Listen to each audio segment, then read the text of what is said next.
Really love the two-tone watches here. Love that yellow gold on the center links, and our clasp looks really, really nice.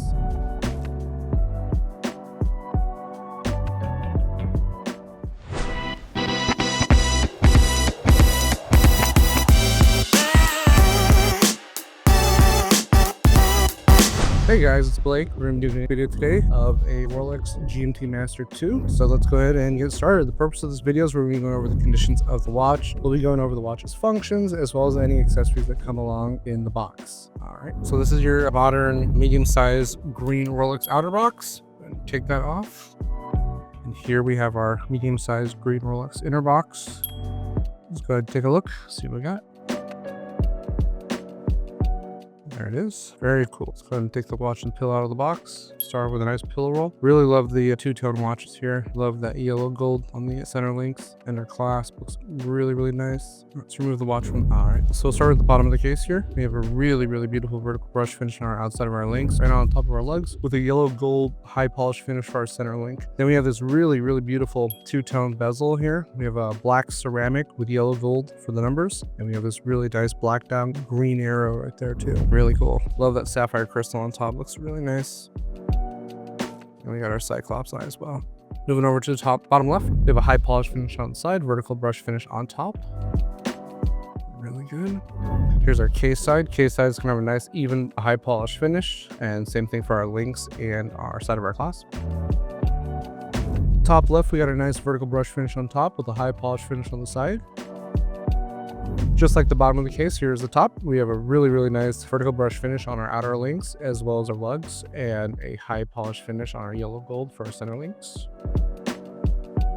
Here's our crown side. We have the yellow gold crown with the Rolex logo on it. We have a nice high polish finish on the side as well as our side of our links and our clasp. Let's go ahead and examine the clasp now. We have a really, really nice yellow gold two-tone clasp here. Looks really good. Let's go ahead and open it up. Really nice high polish finish on the inside and absolutely gorgeous. Go ahead and examine that case back. Case back's got a perfect vertical brush finish there with high polish ring going around it. It's really, really nice. Beautiful. All right, next let's go over the functions of the watch. I'm going to close the clasp.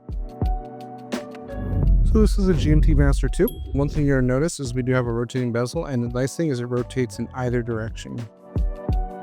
It's got a nice smooth and kind of a quiet action to it, but rotates very nicely. I'll go and unscrew the crown. We're gonna go and set the time to 6:30. That way we don't put any stress on our date wheel. All right, and pull the crown out to first position. This will allow us to control our hours hand independently, and this will allow you to control the date as well. It's got a nice crisp click to it. Feels good, and it's pretty accurate when it shows the midnight. I'm gonna pull it out again. This will allow us to control both our hours and our minutes hand as well as our GMT hand. So one thing we want to look for is that the hour hand's pointing directly at the hour markers when the minute hand's at 12, and the hour hand's in between hour markers when the minute hand's at 6. As long as this remains consistent throughout, that means we should have an accurate date change when both hands hit midnight. So we should have a date change coming up right here. Beautiful.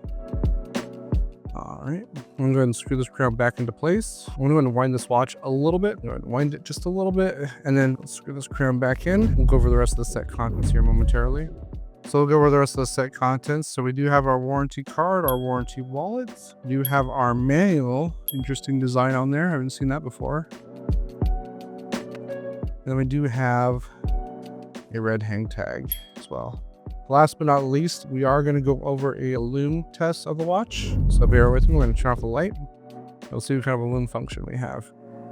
So it looks like we have a minty green lume. All of our hour markers can be lit up except for the 3 o'clock, because that's where our date wheel is going to be. Our minutes hand, hours hand, seconds hand, and our GMT hand with the arrow are all going to be lit up. We'll let this charge for a little bit, then I'll turn off the block light so you can see the watch's natural lume. There it is. Hope you guys enjoyed today's video. Take care. I'll see you on the next one.